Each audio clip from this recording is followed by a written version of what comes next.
kelas awal ya. Iya Pak. Kelas 10. Ketemu lagi dengan saya Pak Tony SM. Mudah-mudahan kalian tetap sehat, tetap semangat ya. Kali ini Bapak akan membahas mengenai materi di pelajaran sejarah Indonesia, warga belajar di pelajaran sejarah Indonesia, di mana pelajaran ini masih modul 1, masih modul lanjutan kemarin dalam tema menelusuri konsep sejarah ya. Seperti halnya minggu-minggu kemarin kita sudah bahas tentang belajar apa? Jenis satunya itu belajar sejarah ya. Kemudian yang unit 2-nya manusia dan sejarah. Lalu yang ketiganya ini berpikir sejarah ya, berpikir sejarah. Itu ya benar ya? Iya Pak. Warga belajar seperti itu. Jadi kita untuk bahasan kali ini dalam materi sejarah Indonesia untuk kelas 10 paket C kelas awal mempelajari sejarah Indonesia mengenai berpikir sejarah ya. Yang ketiga berpikir sejarah dalam konteks bahasan menelusuri konsep sejarah. Gitu ya. Warga belajar itu yang saya banggakan paket C kelas awal bahwa kita dalam mempelajari unit ketiga dalam berpikir sejarah ini unit 3 ini membahas tentang kemampuan cara kita berpikir yang dihasilkan dalam pembelajaran sejarah ya, yaitu mengenai kemampuan berpikir kronologis ya. Berpikir kronologis itu apa? Sesuai dengan waktu kejadian ya, waktu kejadiannya, kronologisnya bagaimana, waktu kejadiannya bagaimana, itu sama aja ya. Oke, kronologis. Kemudian kemampuan periodisasi berdasarkan waktu ya, periodisasi berdasarkan waktu untuk belajar. Lalu di sini kemampuan berpikir kita, kausalitas ya, kausalitas dan kemampuan berpikir diakronik maupun sinkronik ya. Kemampuan berpikir kausalitas dan kemampuan berpikir diakronik dan sinkronik. Seluruh kemampuan berpikir ini tidak hanya sangat diperlukan untuk memahami suatu peristiwa sejarah saja warga belajar, tetapi juga dapat digunakan untuk memahami peristiwa pada masa kini ya, pada masa kini maupun yang akan datang, nah itu ya. Nah, di dalam berpikir sejarah warga belajar, kemampuan berpikir kronologis sesuai dengan waktu dan kejadiannya apa? Kronologis itu jelas ya di sini mengandung arti pengetahuan tentang urutan waktu, ya, urutan kejadian, lalu sejumlah kejadian atau peristiwa yang terjadi, ya peristiwa yang terjadi, nah itu ya. Paham ya? Paham? Sekali lagi bahwa kronologis itu mengandung arti pengetahuan tentang urutan waktu, ya urutan waktu dari sejumlah kejadian dan peristiwa yang terjadi, gitu ya. Tuh, garis bawahi. Nah, pengetahuan di sini warga belajar ini sangat penting dalam pelajaran sejarah ya, yang senantiasa menekankan perlunya mengurutkan waktu kejadian ya, berurutan ya, mengurutkan waktu kejadian dan peristiwa atau peristiwa berdasarkan urutan waktunya, yakni menempatkan kejadian atau peristiwa yang terjadi lebih ya dahulu daripada yang terjadi kemudian, yaitu. Nah, sebagai contoh warga belajar ya, sebagai contoh peristiwa yang terjadi pada tahun 1945 lebih didahulukan daripada peristiwa yang terjadi pada tahun 1946 ya. Jadi lebih dulu kejadian berdasarkan urutan waktu peristiwa di tahun 1945 dibanding kejadian yang terjadi di tahun 1946. Paham? Oke warga belajar, atau peristiwa yang terjadi pada bulan Januari lebih didahulukan daripada peristiwa yang terjadi pada bulan Februari ya. Atau peristiwa yang terjadi pada hari Senin ini lebih didahulukan daripada peristiwa yang terjadi pada hari Selasa ya. Atau peristiwa yang terjadi pada jam 8 lebih didahulukan daripada peristiwa yang terjadi pada jam 9. Seperti itu ya. Oke warga belajar. Nah di sini kronologis ya, kronologis dulu ya. Kronologis atau kejadian suatu peristiwa apa? Pesawat jatuh ya, jatuh. Perhatikan. Nah secara kronologis warga belajar pukul 07.30 bagian barat, Harudi Kartowisastro ya lepas landas ya pesawat Harudi Kartowisastro lepas landas dari landasan Pelita Air apa ini teh? Nah ini ya pokoknya terbang kemudian pesawat terbang di atas kawasan dia pemulang ya tiba-tiba mesin mati di ketinggian berapa 150 meter di atas permukaan laut. Nah di sini yang ketiga ini kejadian yang kedua ini pas landas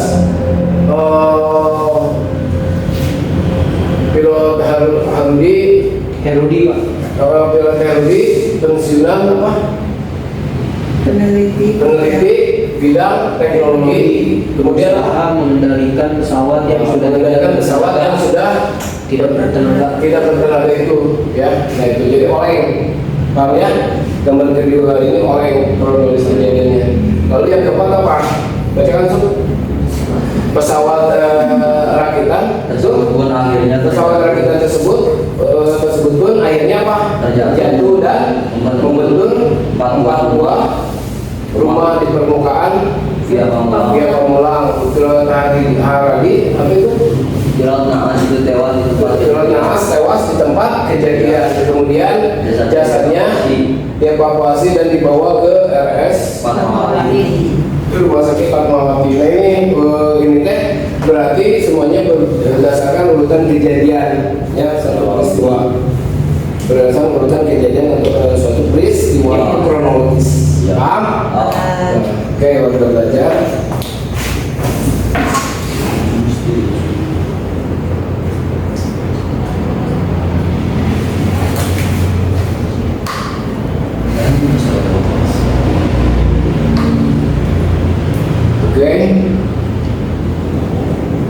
Nah, meski kemampuan berpikir kronologis ini merupakan sesuatu yang sangat penting bagi belajar dalam sejarah, namun sejarah tidak dapat disamakan ya dengan kronik ya. Sejarah tidak bisa disamakan dengan kronik. Nah, pengertian kronik itu sendiri, garis bawahi Bu, pengertian kronik itu sendiri adalah merupakan catatan suatu peristiwa ya, catatan suatu peristiwa menurut urutan waktu kejadiannya. Nah di dalam kronik ini hanya dilakukan pencatatan terhadap apa? Pencatatan terhadap suatu peristiwa tanpa memperdulikan keterkaitan antara peristiwa yang satu dengan peristiwa yang lainnya ya. Peristiwa yang pertama dengan peristiwa yang kedua dan selanjutnya. Nah sementara kronologi ini sangat menekankan keterkaitan antara peristiwa yang pertama dengan yang kedua dan selanjutnya ya. Wow ya. Kemudian kronologi ini memberikan gambaran waktu yang bersifat linear ya. Gambaran waktu yang bersifat linear, yakni waktu yang bergerak dari belakang ke depan ya. Waktu yang linear yang bergerak dari belakang ke depan, atau waktu yang bergerak ya, atau waktu yang bergerak dari kiri ke kanan, atau waktu yang bergerak dari titik awal hingga mencapai titik akhir ya, hingga mencapai titik akhir.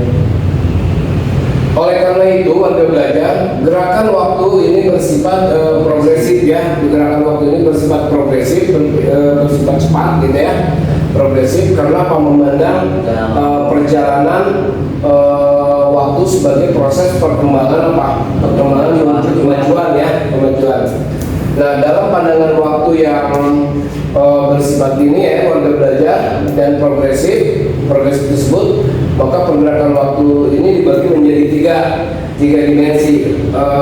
Yang mana waktu menjadi 3 dimensi ini? Pertama ada masa lalu, kemudian masa sekarang, masa kini, dan masa akan datang. Ini 3 dimensi waktu.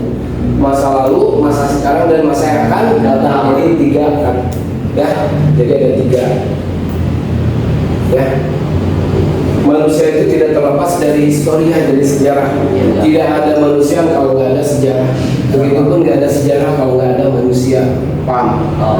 Paham ya? Oke, warga belajar. Nah, di antara dimensi waktu itu, sejarah ini mempelajari peristiwa yang terjadi pada masa lampau, pada masa lalu. ya. Namun apa yang terjadi? Nah, Yusuf, namun peristiwa masa lalu di dalam sejarah mempunyai keterkaitan atau keterikatan dengan masa kini dan masa yang akan datang. Jadi kejadian masa ini itu akibat dari kejadian masa lalu. Tapi ada hikmahnya nggak dengan kejadian masa lalu? Apa? Kita menjadi lebih berhati-hati, kita menjadi pelajaran, pengalaman yang berharga, benar Bu? Benar. Tuh, berharga kan ya? Jadi jangan melupakan histori, jangan melupakan sejarah. Jadi kalau kita mengenal sejarah itu sebenarnya melawan lupa, melawan lupa. Jadi harus ingat bahwa manusia itu terlepas dari histori ya, dari pengalaman masa lalu ya. Pengalaman masa lalu itu menjadikan pelajaran yang berharga, menjadikan kita melangkah lebih baik di masa sekarang dan masa yang akan datang. Paham? Oke. Kemudian warga belajar.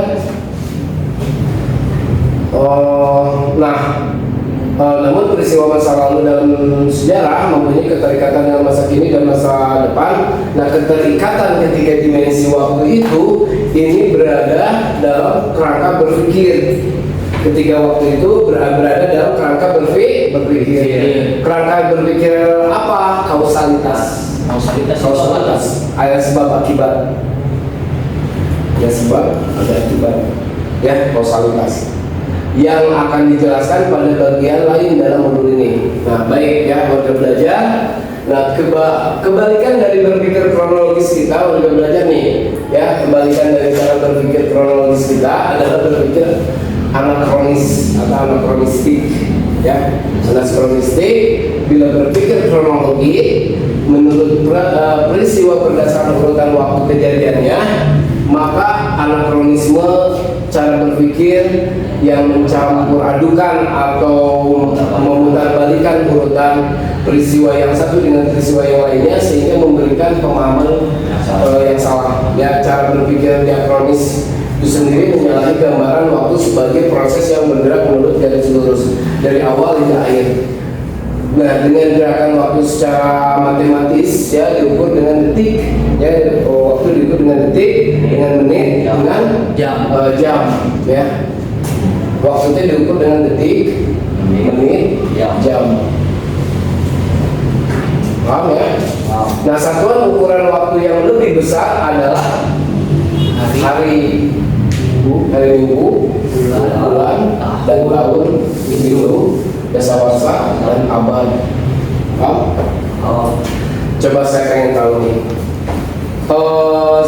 satuan ukuran waktu yang lebih besar adalah hari. Ya, hari satu hari, misalnya 2 hari, 3 hari ya. Kalau seminggu ada seminggu 7 hari, 2 minggu 14 hari, benar? 2 minggu 14 hari. Kalau bulan berarti 30 hari, 30 hari, benar kan? Ada yang 31 hari mungkinnya. Karena kalau 1 tahun berapa? 12 bulan. Kalau 1 tahun berapa bulan? 12 bulan. Kemudian kalau dasawarsa 10 tahun. Kalau abad 100 tahun. Paham ya? Oke, warga belajar. Kemudian anakronistik di sini menempatkan kejadian atau peristiwa yang terjadi lebih dahulu ya di belakang kejadian atau peristiwa yang kejadian kemudian ya. Nah, sebagai peristiwa yang terjadi pada tahun 1942 nih, ya ini lebih didahulukan daripada peristiwa yang terjadi pada tahun 1941 ya. Jadi setahun sebelumnya ya lebih apa? Oke, sebentar ya. Sebagai contoh peristiwa yang terjadi pada tahun 1942 lebih didahulukan pada peristiwa yang dulu, peristiwa yang terjadi pada tahun 1941 atau peristiwa yang terjadi pada bulan apa itu? Februari. Bulan Februari lebih didahulukan daripada yang terjadi didahulukan daripada peristiwa yang terjadi pada bulan Januari ya, atau peristiwa yang terjadi pada hari Selasa lebih didahulukan daripada peristiwa yang terjadi pada hari Senin, atau peristiwa yang terjadi pada jam 9 lebih didahulukan daripada peristiwa yang terjadi pada jam 8. Ya. Itu dalam hal apa itu? Itu dalam hal apa, Bu? Tentang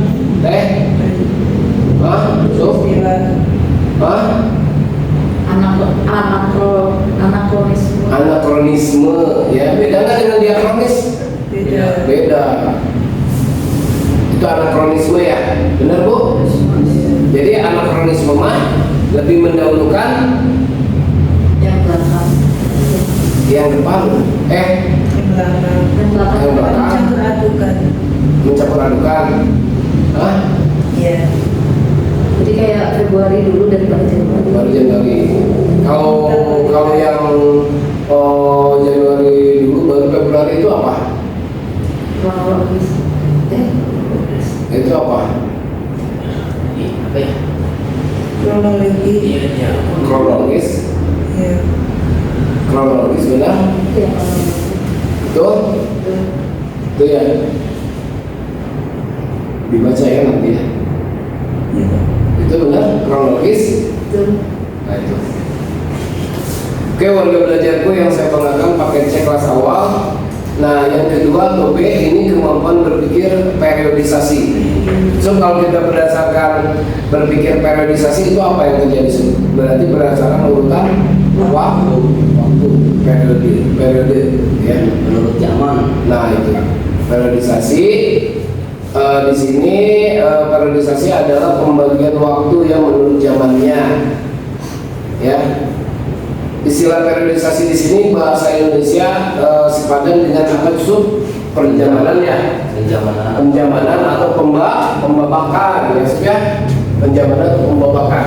Nah, ketiga istilah ini warga belajar, periodisasi, penjamanan dan pembabakan ini mempunyai pengertian yang sama warga belajar, ya, pengertian yang sama, yakni pembagian waktu menurut zamannya, ya, waktu menurut zamannya.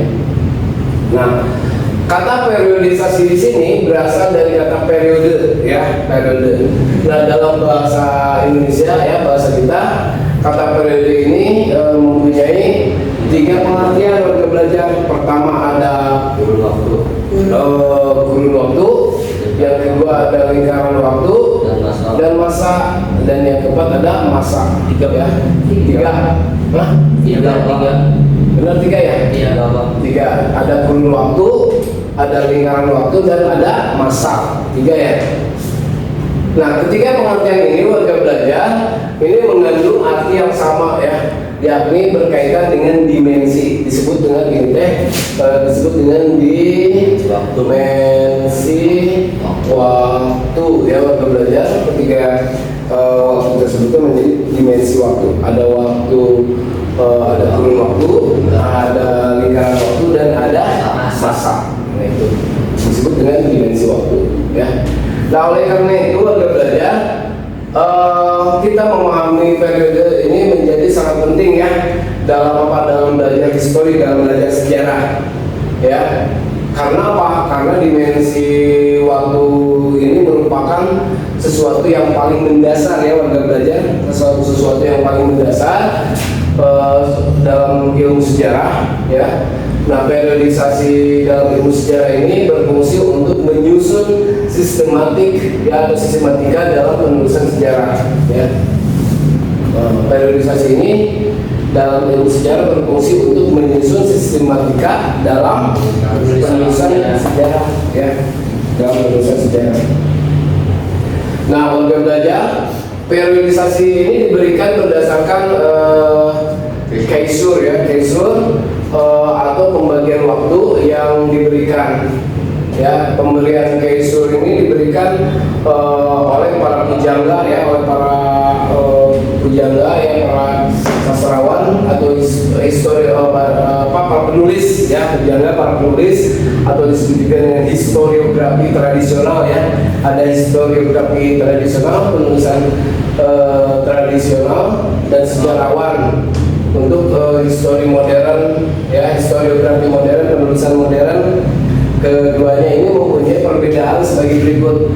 Perbedaannya apa? Dalam historiografi tradisional, suatu zaman diberi nama menurut seorang raja yang memerintah atau dinasti yang memerintah, ya.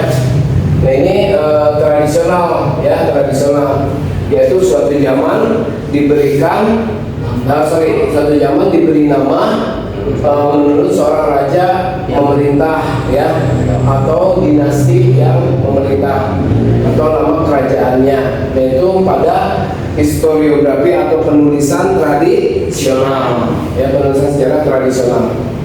Paham ya? Nah, sebagai contoh, Anda belajar sebagai contoh masa kerajaan yang buruk di sini dalam sejarah kerajaan Majapahit, ya. Dalam kerajaan Majapahit, masa dinasti atau Wangsa Shailendra di sini adalah dalam sejarah kerajaan apa? Mataram Hindu, ya, yang memberikan Candi Borobudur, ya, yang memberikan Candi Borobudur atau sejarah kota Makassar pada masa Kesultanan Goa, ya, pada masa Kesultanan Goa dalam historiografi masa kini atau modern, ya.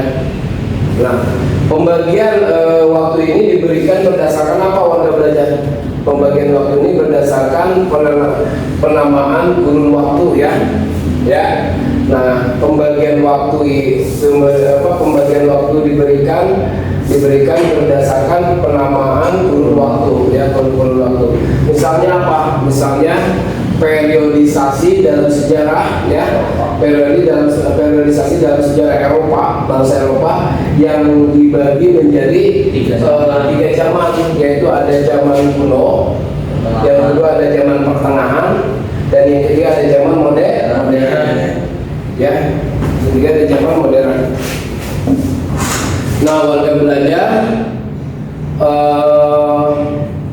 pembagian ini, ya, pembagian apa zaman ini diberikan oleh siapa?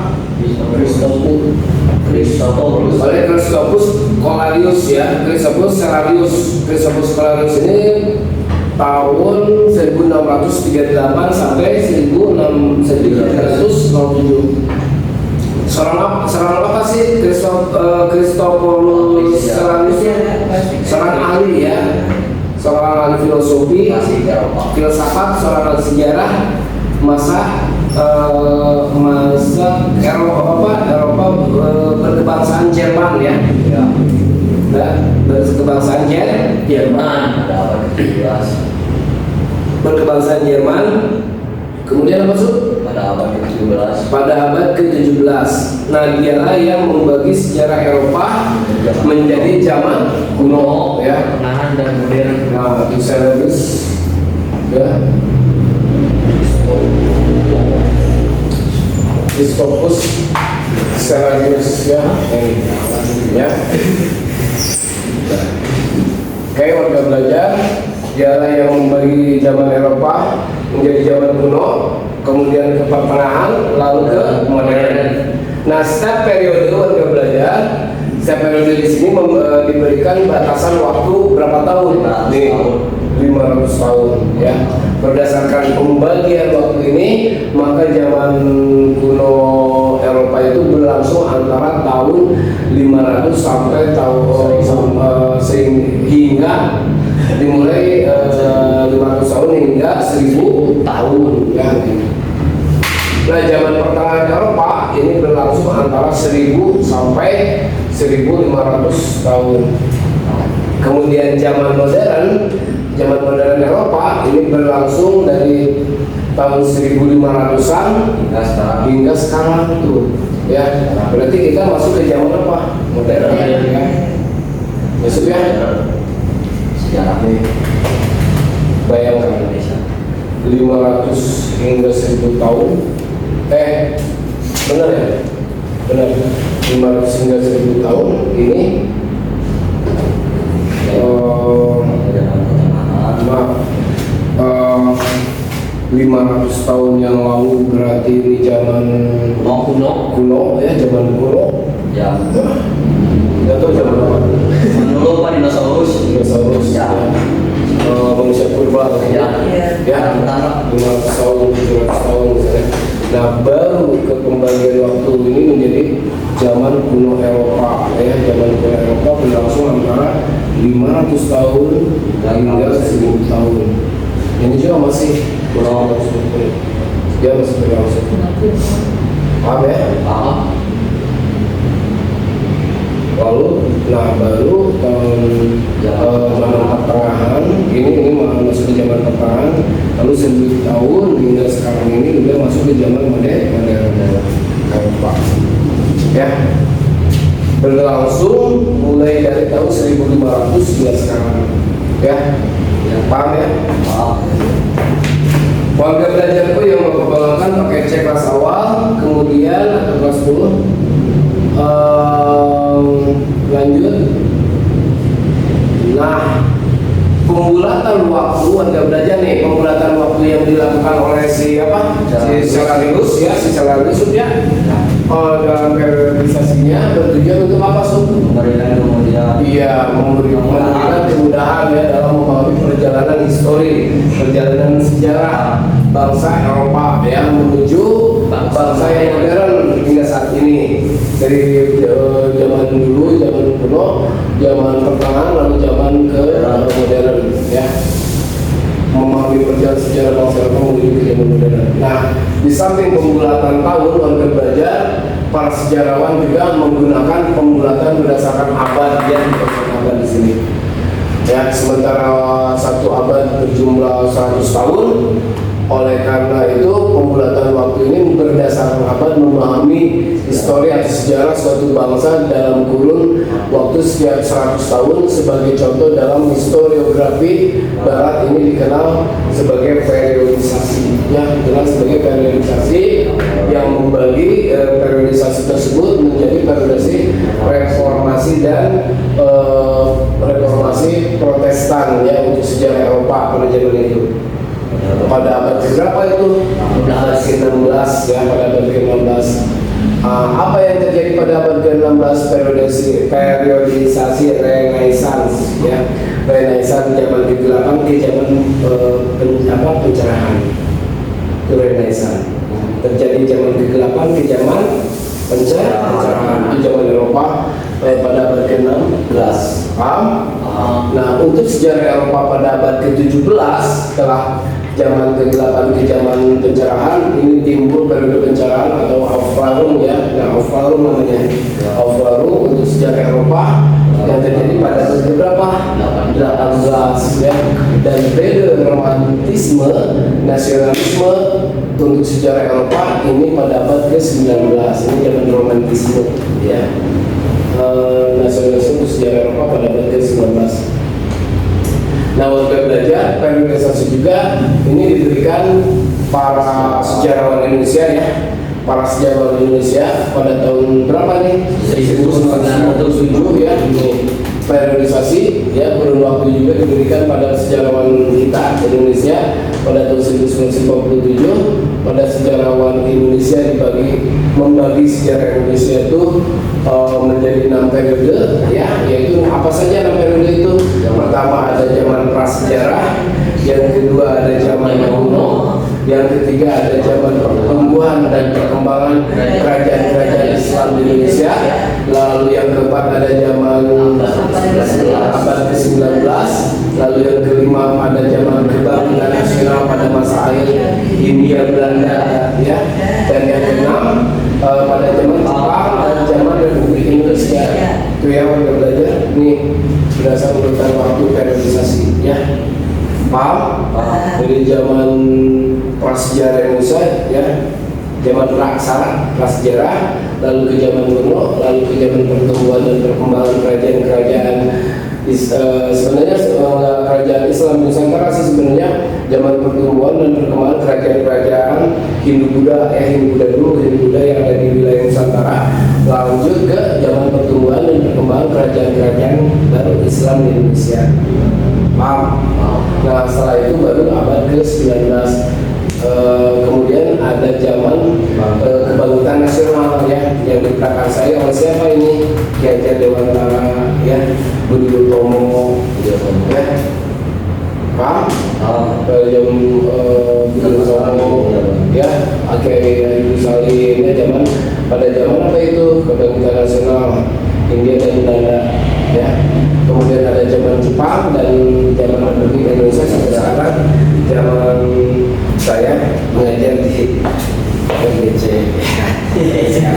Masuk sejarah ya. Masuk histori ya.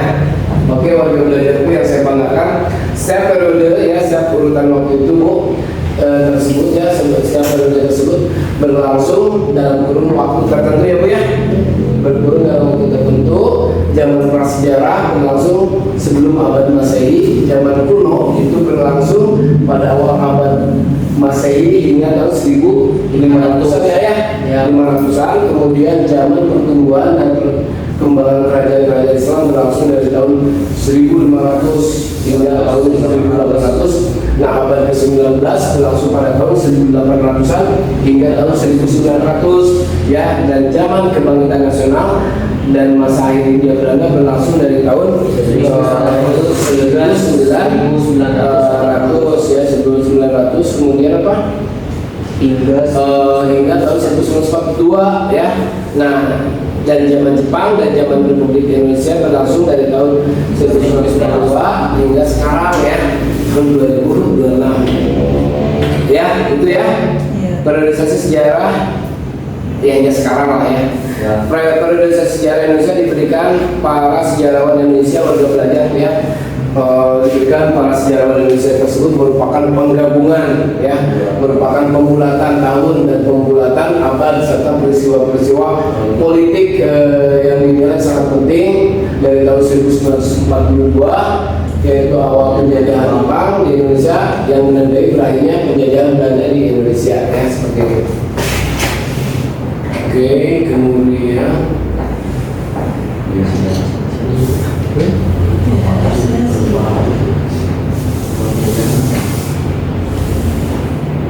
udah ya?